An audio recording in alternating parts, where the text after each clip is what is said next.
Mifologiyalar, yəni əfsanələr bir toplumun həm kollektiv olaraq, həm də ki, insanın ümumilikdə qorxularını, şüuraltısını öyrənmək üçün çox önəmli hesab edilir. Məsələn, Freyddə belə biz görürük ki, Freydin əsas ödədiyi Edip kompleksi belə bir Yunan mifologiyasından alınmışdı. Edip Edipin hekayəsinə görə danışıram. Bu hekayədə də bənzər hekayə var. Bənzərliyi qədərçilik motividir. Mifologiyalarda ümumilikdə təkcə Yunan mifologiyasına yox, Türk mifologiyasına da, məsələn, Şumerlərdə də ümumiyyətlə bir çox mifologiyalarda, Misir mifologiyalarında eynilə hamının, bütün toplumların bir qədərçilik mövzusu var, kahin mövzusu var. Kahin özü biz oxuma eləyəndə kahini insanın gələcək qorxusu olaraq görə bilir. Yəni insan bir şeyin onun başına gəlməsindən qorxursa, o şeyi, bu psixoanalistlər də bunu belə iddia edirlər ki, bir insan bir şeyə qorxursa, o qorxu ilə çox yaşayır və çox sıxılır o qeyri-müəyyənlikdən və o şeyi özü qəsdən başına gətirir. Yəni qəsdən dediyim şüuraltı olaraq başına gətirir ki, o qorxudan qurtulsun. Yəni əslində qorxduğumuz hər şeyi dolayısıyla özümüz gerçəkləşdirmiş oluruq. Bunları da qədərçilik motivi ilə mifologiyalarda oxuya bilirik. Mifologiyaları qeyri-real belə məntiqsiz, uşaq üçün yazılmış bir, məsələn, mifologiyalarda çünki qeyri-real obrazlar olur. Perseus kimi məsələn yarı tanrı, yarı insan obrazları, uçan atlar, nə bilim əjdahalar və s. olur. Yəni biz bunların alt mətnlərini oxuyanda, simvollarını, metaforlarını oxuyanda insan psixologiyasına dair, insan qorxularına dair bir çox şeylərin oxumasını eləyə bilirik. Dediyim kimi bunun da ən yaxşısı Edip kompleksindən, çünki çox məşhur olmuşdu. Əsasən Edip kompleksi ilə müzakirələr səbəb olmuşdu. Hansı ki Edip kompleksində deyilir ki, Edipin hekayəsi belə olur ki, kralın oğlu olur və kahin krala deyir ki, oğlun səni öldürəcək və arvadınla evlənəcək. Kral isə bu kəhanətdən qorxduğu üçün, öz qorxusunu boğmaq üçün öldürmə əmri verir. Deməli biz bu səhnəni hətta Yeşilçam filmlərinə qədər hər yerdə biz bu şeyləri görə bilirik, mifologiyadan izlər görə bilirik. Bu atalıq kompleksi ilə də əlaqəlidir, insanın gələcək qayğısı, qədərçilik, yəni o qədər geniş bir mövzudur ki, hansı ki qədərdən qaçış olmur və Edip atasını öldürərək anası ilə bilmədən təbii ki evlənir və onların daha sonra hətta radio tiyatrosunda mən çox sevirəm. Onların ensest münasibətindən belə deyim, övladları olur. Daha sonra onlar lənətlənirlər, o övladların özlərinə ayrı hekayəsi olur. Nəysə, bu bizim mövzumuza aidiyyatı yoxdur. Edip mövzusu niyə danışdım? Perseus'un da bənzər hekayəsi var. Deməli, film başlayanda biz görürük ki, bir gəmiçi, kasıb sıradan bir gəmiçi, bir uşaqla qadın tapır, tabutu açır və uşaqla qadın tapır. Biz daha sonra öyrənəcəyik bunların hekayəsini. Qadın artıq ölüdür, Perseus'u övladlıq götürür. İllər sonra biz görürük ki, həmən balıqçının öz başqa uşağı da olur. Baxmayaraq ki, Perseus'u da öz doğma uşağı kimi böyüdür. Amma bunlar artıq belə deyim, kafirləşiblər. Çünki tanrılara üsyan eləməyə başlayıblar. Məsələn, tanrılara bir yerdə deyəndə ki, şükür eləmək lazımdır. Balıqçıdır çünki atası, atalığı daha doğrusu. Balıq tapmayanda onlar diyaloqları olur öz aralarındakı. Tanrılara dua eləyək və yaxud da şükür eləyək. Balıqçı da qayıdır ki, nəyə görə şükür eləyəcəm? Yəni tapılmır, balıq yoxdur, acıq, səfalətdir. Yəni tanrıları artıq bir növ üsyan başlayıbdır. Yəni onsuz da bir tanrıları sorğulamaq Perseus'un özündə də görürük ki, tanrılara qarşıdır. Və daha sonra fəlakət baş verir. Bu fəlakəti tanrıların Kronos var, tanrıların qəzəbi adlanır. Ayrıca hansı ki, bu mövzu o qədər qarışıqdır ki, sadə dildə bilmirəm əslində necə danışım. Xaos var idi. Yunan mifologiyasında, dünya yaradılışında heç nə olmayanda xaos var idi. Daha sonra titanlar olur. Daha sonra titanların oğulları tanrılar olur. Hansı ki tanrılar titanları öldürərək onların yerinə keçirlər. Bu filmdə var. Bunu da ayrıca çəkəcəm mifologiyası ilə bağlı. Və burada həmən o tanrıları öldürüb Tartanosa kilitləyəndə, yəni göndərəndə tanrılar, öz atalarını belə deyim, titanları, bir də Kronosu göndərirlər. Yəni tanrının qəzəbini də boğurlar. Amma artıq bu xaos ortamında Kronosu Hades azad eləyibdir və tanrıların qəzəbi insanların üzərinə yansıyır. Bir də tanrıların da məsələn öz aralarında da savaşlar var. İnsanlarla savaşından başqa bir də öz aralarında savaşları var. Yunan mifologiyalarını oxuyanda yenə də deyirəm, titanlarla tanrıların savaşı, tanrılarla insanların savaşı, yarı tanrılar, yəni insanlar, yəni çox geniş oxumalar eləyə bilirik. Bu film üzərindən gedəndə deməli 3 tanrını görürük. Zeus bildiyimiz kimi şimşək ildırım tanrısıdır. Tanrıların ən güclüsüdür. Çünki Zeus atası Titan kahindən, yəni eyni hekayədə kahin deyir ki, sənin oğlun olacaq və səni öldürəcək. Bunun bu arada təsvirlər də var. Rəsmdə də çox geniş istifadə olunur bu mifologiya. Və titanlar ondan doğulan oğlanları yeyir. Bir div təsvir edilir, yəni tanrı formasında. Lənətə gəlmiş yerinə düşdü. Və Zeus nəyə görə güclüdür? Çünki Zeusun anası tanrıdan gizlədir, Zeusu gizli doğuş eləyir. Zeus böyüyəndə gəlir Titanı, yəni atasını, tanrının qarnını yarır və digər qardaşları Poseidon və Hadesi də orada azad eləyir. Və ona görə Yunan mifologiyasında bir çox tanrı var əslində. Yəni demək olar ki, Misir mifologiyasında kimi hər şeyin bir tanrısı olur, amma ən güclüsü bu üç tanrıdır. Deməli Zeus şimşək ildırım tanrısıdır. Gücü, yəni belə təbiət üstü gücləri var. Bir də hər şeyin cildinə girə bilir dediyim kimi. Hər şey gücü çatır. İnsanların talelərinə də müdaxilə edə bilir. Qədərçilik mövzusu dediyim kimi. Poseidon bu filmdə çox pasiv qalmışdı. Demək olar ki, yəni sadəcə onu Zeusun yanında görürdük. Poseidon çox güclü bir tanrıdır. Sulara, nə bilim, dənizlərə, okeanlara gücü çatır və Poseidonun təsvirində 3 oxlu nizəsi olur həmişə. Təsvirlərdə buradan Poseidonu tanıya bilərik və çox güclü tanrıdır. Yenə də deyirəm, filmdə pasiv qalsın. Bir də Hades var, çox müzakirəli tanrıdır. Hansısa ki, Hadesi Zeus aldadır. Çünki titanları məğlub etdikdən sonra onlar bölüşdürürlər. Dənizlər, okeanlar Poseidona verilir. Məsələn, göylər, ildırımlar Zeusa verilir və Hadesə də yer altını verirlər. Hades əvvəlcə razı olur, çünki bilmir nə olduğunu. Sonra yer altına gedəndən sonra görür ki, burada ölülərdir və buradan əslində çıxış da olunur, bir növ lənət kimidir. Bir də Hadesin başqa bir özəlliyi də Hades görünməzlik qabiliyyəti var, istedadı var. Hades bu bölgüdən əlbəttə ki, filmdə görmürük, amma Zeusla onun qarşılaşmasını görürük də. Bunun səbəbi də dediyim kimi bu bölgüdən Hadesin narazı olmasıdır. Bir növ şeytanı olaraq təsvir edilir və Hadeslə bir də gücü bundadır ki, mübarizə aparmaq olmur Hadeslə. Məsələn, filmdə də bu deyilir. Hadeslə deyir ki, mübarizə aparmaz. Nəyə görə? Çünki Hades yer altını, yəni ölülər dünyasından məsuliyyətini daşır. Orada hökmdardır. Yəni ölülər dünyasında ölülərə müdaxilə edə bilir, dirildə bilir və yaxud da ki, diri insanları öldürə bilir. Amma onunla savaşmaq nəyə görə olmur? Çünki insan ölümlə sadəcə mübarizə apara bilməz. Belə oxuma eləyə bilirik. Ölüm olaraq belə deyək, Hadesi oxumalıyıq. Və bütün bu qarmaqarışıqlığın içərisində deməli tanrılar qəzəblənəndə ilk dəfə artıq üstünə 12 il tapılır bu uşağın, Perseus'un tapılmasından. Perseus artıq gənc bir obrazdır. Perseus, yenə də deyirəm, Yunan mifologiyasında olan və ədalətli hesab edilən yarı tanrı, yarı insan mifoloji bir obrazdır. Ahil kimi, Ahil məsəl üçün Troyanı hamı izləyib deyə.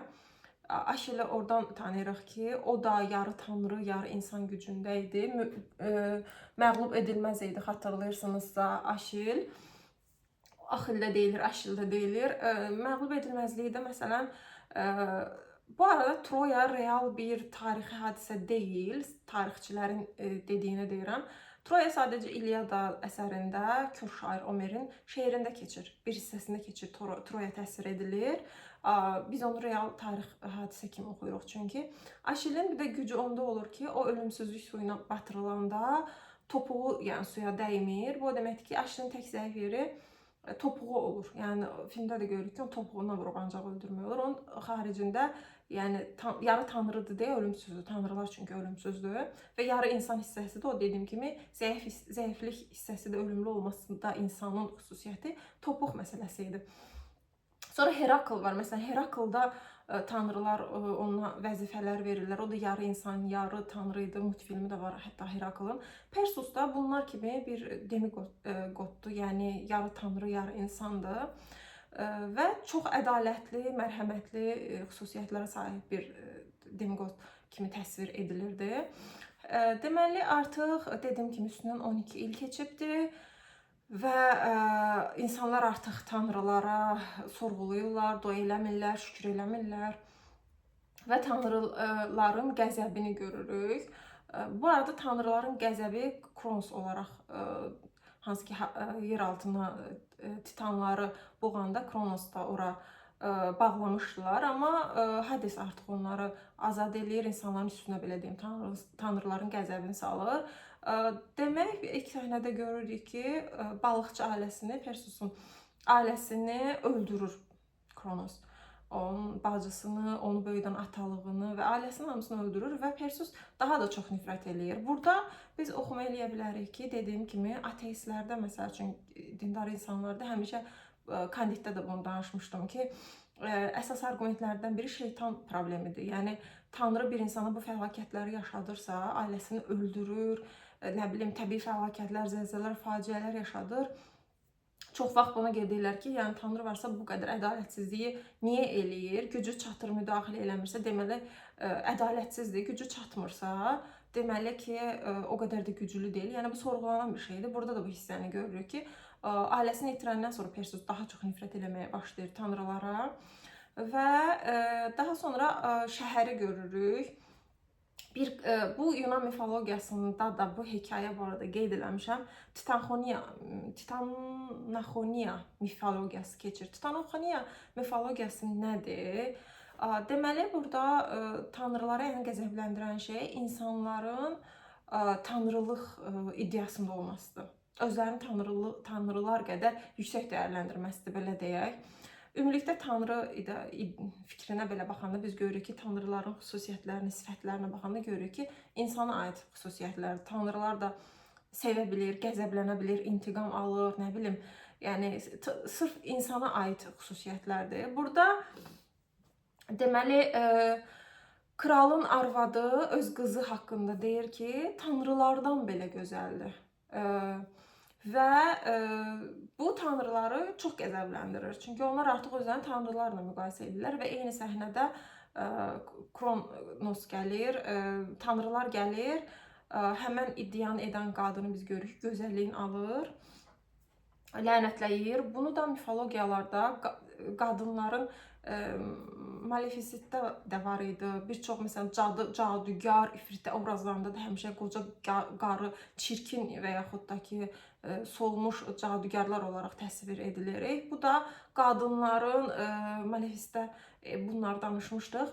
Qadınların gözəlliyini itirəndən sonra, yəni lənətli bir obraz kimi və yaxud da ki toplum tərəfindən ona lənətli kimi baxırdı. Bunu da oxumasını eləyə bilərik ki, o kraliçanı cəzalandırmaq üçün onun gözəlliyini alırdı onun əlindən. Yəni lənətli olduğunu biz bundan bilirik. Buna görə də cəmiyyətdə, toplumda ümumiyyətlə məsələn bədheybətlər deyim, Frankenstein'da da bənzəri var idi məsələn.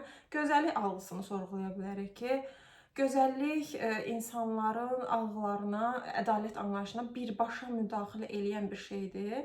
Uşaqlar üzərində hətta təcrübələr aparanda görünür ki, uşaqlar gözəl görünüşdə olan insanlara gülümsüyür, çirkin olanlara yox məsələn. Bu yəni sonradan formalaşmış bir algıdır, gözəllik yoxsa doğuşdan mı var? Bunun özü də müzakirə olunur, amma insanın ədalət anlayışına Ted Bundy məsələsində belə adam, yəni cinayətkar idi. Qadınlar onun azad buraxılması üçün yəni mitinqlər falan edirdilər. Nəyə görə? Ted Bundy'ni digər cinayətkarlardan ayıran nə idi? Adam açıq şəkildə silsilə qadın qətllər eləmişdi. Sırf Ted Bundy yaraşıqlı idi deyə. Və hüquqa belə demək istədiyim bu qədər müdaxilə eləyə bilən bir şeydir, görünür. Və deməli, film özü qarışıq. Mən qarışıq izah eləmirəm. Filmi baxanda görəcəksiniz, belə tək şeylə danışmaq olmur. Bir də qarşılaşdırma aparıram, yəni real hekayə, real dediyim, yəni Yunan mifologiyası ilə. Və buradan sonra dediyim kimi insanlar artıq, toplum deyir ki, həmən qızı, yəni o gözəl qızı tanrıların qəzəbini yatırtmaq üçün qurban verək. Qurbanlıq anlayışı, yəni sadəcə İslamda olan bir anlayış deyil. Təbii ki, ilk insanlarda belə Vikingləri biz izləyəndə belə görürdük ki, orada da qurban anlayışı var idi. Tanrılar qəzəblənirsə, ona nəsə qurban, yəni çox yerdə deyilir ki, Yəhudilərdən gəlmədi. Məsələn, günah keçisi anlayışı var. Günah keçisi əslində Yəhudilərin bir adətidir. Çünki onlar bir toplumda günah eləyəndə bir keçiyə o günahı yükləyib, o keçini dağın başından atırmışlar. Beləcə günahlarının təmizlənəcəyini düşünürmüşlər. Daha sonra heyvan kəsməyə döndü bu və hələ də bu adət var. Amma yəni Yəhudilər qədər, Yəhudilər belə yeni tarixdə deyərdim. İnsanın ilk doğuşundan məsəl üçün təbiət hadisələrinə anlam verə bilmirlər. Bunları tanrıların qəzəbi olaraq algılayırdılar və tanrılara qurban verirdilər. İlk tanrılarda belə hətta yəni görürük ki, yemək filan aparırlar, rüşvət olsun deyək və yaxud da ki, nələrsə onlardan istəyəndə qarşılığını. Yəni bu qurbanlıq anlayışı var. Bu filmdə də bunu görürük. Kraliçanı qurban vermək istəyirlər ki, tanrıların qəzəbi yatırsın, amma Perseus buna razı olmur. Perseus deyir ki, mən razı olmaram, yəni mübarizə aparacağam bu tanrıların qəzəbi ilə. Tanrıların qəzəbi ilə də mübarizə aparmanın tək yolu var. Onlar sadəcə bir yolla qalib olmaq olar. Bu da Meduzadır. Burada Meduza oxumasını eləyirik. Meduza biz bilirik ki, Yunan mifologiyasında ən məşhur miflərdən birisidir, obrazlardan birisidir. Hansı ki, feministlər üçün Meduza çox önəmli, analiz edilməsi çox önəmli bir mifoloji obrazdır. Burada deməli Perseus gedir, tapır, hansı ki, bu arada bu filmdə ən diqqətimi çəkən şey cinlər olmuşdu. Cinlər yox, cin olmuşdu. Hansı ki, Yunan mifologiyasında cinlər yoxdur. Cinlər əsasən şərik İslam mifologiyasında var. Yəni Quranda var məsələn. Amma Yunan mifologiyasında belə bir şey yoxdur. Yəni ki, böyük ehtimalla daha geniş kütləyə, yəni fərqlilik olaraq bunu burada eləyiblər. Ən bəyəndiyim obraz cin idi çünki burada. Cinlərdir və tanrılarla savaşmaq üçün alətlər, bildim, silahlar hazırlayan adamlardır, bət-heybətlər mi deyim, bilmirəm, güclərdir. Bunlar hamısı Perseus'a qoşulurlar mübarizə aparmaq üçün və onlar gedirlər Meduza ilə savaşmağa. Hansı ki, Meduza kişilərə nifrət edir və öldürür. Burası çox önəmlidir. Çünki Meduza'nın hekayəsini bir dəfə danışmışam və bir də danışmaq istəməsində, yəni hamı bilir Meduza'nın hekayəsini ki, bir çox versiyalar var, dediyim kimi, miflərin heç vaxt bir hekayəsi olmur. Yəni o hekayə elədir, belədir demək absurddur. Məsələn, hekayənin birinə görə Poseidon, yəni o 3 əsas tanrıdan birisi Meduza'ya təcavüz eləyir. Meduza qaçır, Athena'dan kömək istəyir, Athena onu sürgün eləyir. Yəni sürgün eləyəndən sonra yer altına onun başını, daha doğrusu saçlarını ilan saçına döndərir, onun gözünə baxan hamını daşa çevirir. Yəni Meduza feminist aspektdən dəyərləndiriləndə təcavüz görmüş, təcavüz gördüyü üçün də həm qurban olur, həm də ki, cəmiyyət tərəfindən lənətlənən bir obrazdır. Bir də Athena da kömək istəyir, yəni o deyir, qadın düşmanı. Athena da Meduza ondan gözəldir deyə onu qısqanırdı və yəni özünə bir növ yedirə bilmirdi ki, Poseidon onu yox, Meduza'nı bəyənib. Bu versiyada var yəni.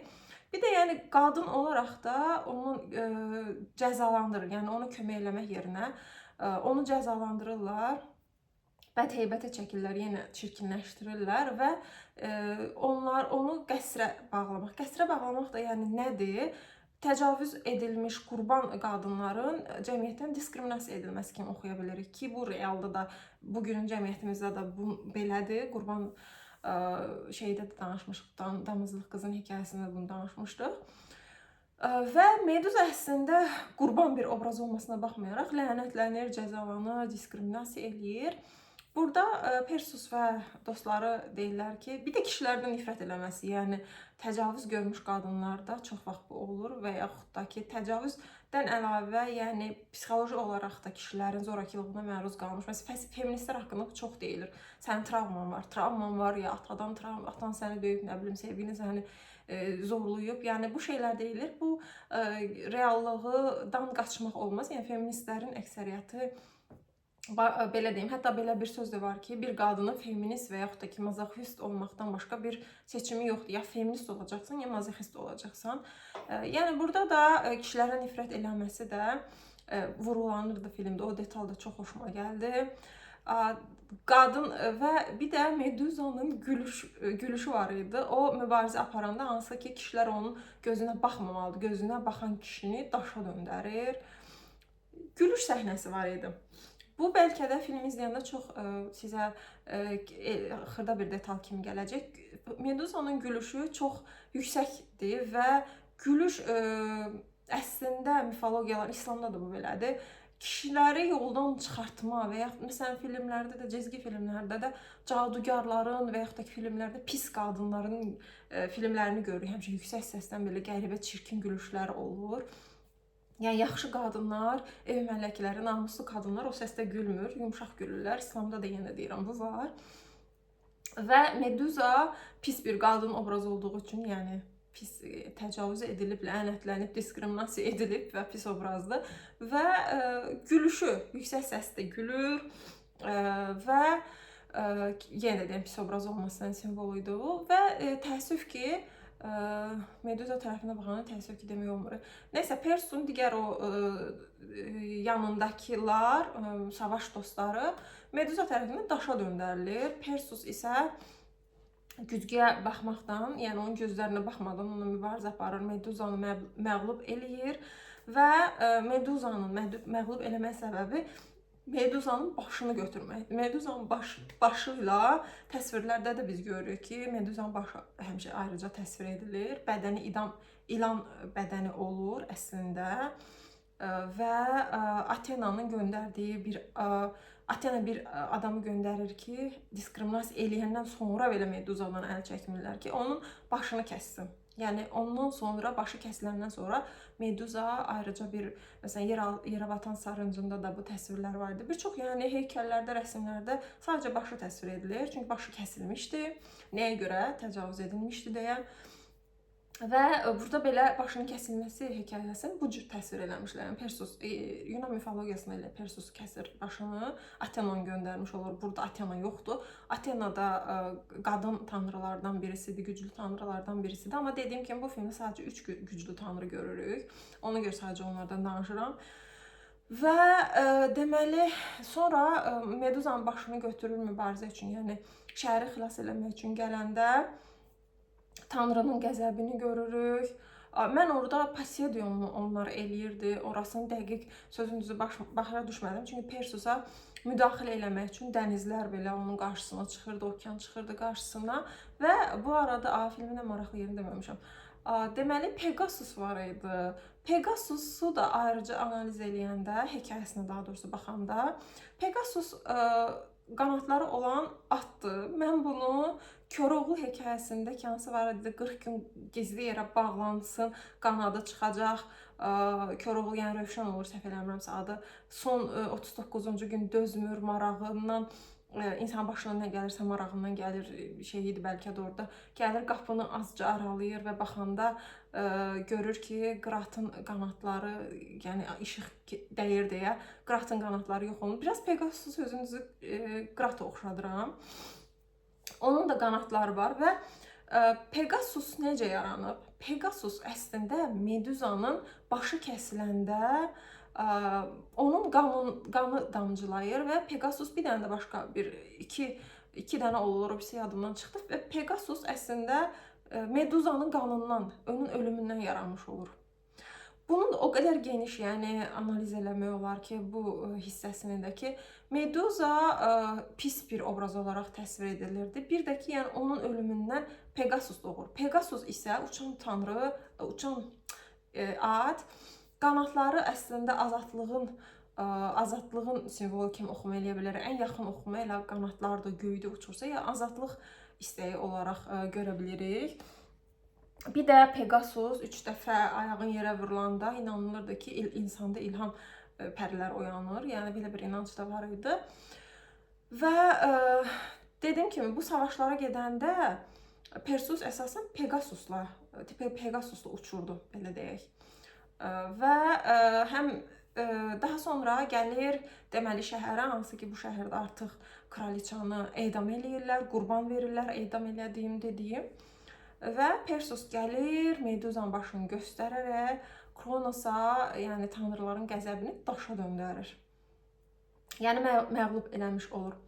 Burada kəhanət mövzusu bir də belə işlənirdi ki, burada əslində deyilir, kahin deməli Perseus'a deyirdi ki, Meduza ilə savaşma gedənə deyirdi ki, sən öləcəksən. Yəni biz mifologiyaların hamısında görürük ki, kahinin dediyi qədərçilik neynirsə insan qədərindən qaça bilmir, yəni yazılısından qaça bilmir. İnsanın zəif olaraq bizə göstərilir mifologiyalar. Yəni sən neynirsən tanrının yazdığını poza bilməzsən. Zəifliyimizin, yəni çox dəhşətli formadakı oxunuşudur qədərçilik. Burada isə çünki məsələn krala da deyilmişdi ki, oğlun səni öldürəcək. Ona görə Perseus'u belə deyim, öldürmək istəmişdi, amma Perseus yenə də ölmür. Və bunu da oxuya bilərik. Məsəl üçün Zeus girir kralın cildinə və onun uşaqları olur, Perseus olur. Yəni tanrının neyirsənsə elə müdaxiləsi, insan həyatına müdaxiləsi qaçınılmazdır kimi oxunma eləyə bilərik. Amma Perseus'da ümidverici bir sonluq belə idi ki, Perseus kahinin dediyi gerçəkləşmir. Perseus talehindən qorxmur, qədərdən qorxmur, ona xəbərdarlıq edilsə ki, öləcəksən, o talehdən qaçmır. Çünki digərləri kahinlərin onlara dediyi gələcəkdən xəbərlərdən qorxurlar. Qorxduqları üçün, əslində qorxduqları üçün o şeylər onların başlarına gəlir. Yəni reallaşır. Psixanalizmdə deyildiyi kimi, yəni bir şeydən qorxursansa, əslində şuuraltı olaraq o şeyi özün öz başına gətirmiş olursan ki, artıq o qorxu pis belə olsa, çünki insan beyni belədir ki, qeyri-müəyyənliyi sevmir. Yəni pis belə olsa öyrəndiyin şeyə daha meyllisən, amma qeyri-müəyyənliyi insan psixologiyasını, yəni nevroza çıxardan bir şeydir qeyri-müəyyənlik. İnsan psixologiyasını ən çökdürən bir şeydir. Gələcək qayğısı dediyimiz də qeyri-müəyyənlikdir və bütün oxumalarda, bütün mifologiyalarda biz görürük ki, krallar taleyi, insanlar krallar taleylərindən qaçmaq istəyəndə əslində o qaçdıqları şeyləri başlarına gətirirlər. Burada isə kahin Perseus'a deyir ki, sən öləcəksən Meduza ilə savaşanda. Buna baxmayaraq Perseus yenə gedir. Yəni qaçmır taleyindən, qorxmur. Qorxmadığı üçün də məğlub olmur. Çünki hekayənin sonunda Perseus ölmür. Yəni qədərçiliyə meydan oxumuş olur. İnsan mesajı verir ki, insan öz taleyini özü idarə eləyə bilir. Tanrılardan çox qorxmayaraq, mübarizə apararaq, Perseus, yenə də deyirəm, ədalət simvoludur, mübarizə aparır, ədalət uğrunda və buna görə də qaçmadığı üçün, cəsur olduğu üçün də kahin gerçəkləşmir. Yəni qorxmadığın üçün də o şey sənin başına gəlmir. Belə bir oxuma elədim. Bilmirəm, yəni böyük ehtimalla bir çox detallar yenə yadımdan çıxıbdı. Yunan mifologiyası, digər mifologiyalarda təbii ki sevirəm. Hətta türklərin, çinlilərin mifologiyaları, Asiya mifologiyalarını da sevirəm. Amma Yunan mifologiyaları ən qarışıq və pop kulturda ən məşhur olan mifologiyadır. Bu filmin deməli 2010-u danışdım, Titanların savaşı. Bir də burada Perseus'un tanrıların qəzəbinə savaşı idi. Bir də tanrılarla titanların savaşı var idi. Hansı ki, dediyim kimi o tanrılar necə mübarizə aparırdı titanlara, necə onları yer altına bağlayırdılar. Onların da filmindən danışacağım bildiyim qədər. Və bu filmləri yenə də deyirəm, sırf fantastik bir nağıl kimi, uşaq üçün yazılmış bir hekayə kimi oxumaqdan çox, Yunan mifologiyasına bərabər paralel olaraq aparanda, üstünə də bir də psixanalizmi qatanda çox maraqlı oxumalar edilir. Mənim təəssüf ki, yəni kameraya baxmaq kimi bir problemim var. Kameraya fobiyam olduğunu ilk videolarda demişdim ki, danışa bilmirəm, şəkil belə çəkdirmək çətin idi və indi bütün diqqətimi toplayıram ki, kameradan gözümü çəkməyim, ona görə fikrim yayınır. Amma düşünürəm ki, yəni bu kamera fobiyam olmasaydı və daha yaxşı işləmək imkanım olsaydı, hazırlaşsaydım, çünki videolarda ikinci dəfə çəkə bilmirəm. Bir dəfə nə çəkdimsə odur. Daha geniş analiz eləmək olar. Sözümün canı odur ki, bu filmləri daha gözəl paralel apararaq Yunan mifologiyaları ilə və psixoanalizmlə bərabər apararaq çox gözəl, maraqlı analizlər eləmək olar və insanın ilk yaradılışlarını, ilk qorxularını, dinlərin necə yaranmasını, tanrıların necə yaranmasını bunlardan oxumalarını eləyə bilərik.